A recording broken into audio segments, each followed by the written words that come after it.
যখন জুমার দিন আসে, এই জুমার দিনে যদি কোনো ব্যক্তি সকাল সকাল গোসল করে, আর্লি মর্নিং গোসল করে, গোসল করার পরে তার উত্তম পোশাকটা পরিধান করে, আর গোসলটা করে ফরজ গোসলের মতো, আতর সুগন্ধি খুশবু তার সামর্থ্য অনুযায়ী ব্যবহার করে, এরপরে পায়ে হেঁটে হেঁটে মসজিদে আসে, বাহনে চড়ে নয়, পায়ে হেঁটে হেঁটে।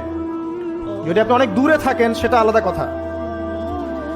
এবং ইমামের কাছাকাছি বসে, মসজিদে আসার পরে যতটুকু সম্ভব হয় সুন্নত পড়ে নিল, নফল পড়ে নিল, এরপর ইমামের কাছাকাছি এসে বসলো। ইমামের খুতবা শ্রবণ করে মনোযোগের সাথে। খুতবা শ্রবণ করার সময় কাউকে কষ্ট দেয় না। কাউকে কষ্ট দেয় না মানে হচ্ছে যে কেউ কথা বললে তাকে এতটুকু বলে না যে তুমি চুপ করো, কোনো কষ্ট দেয় না।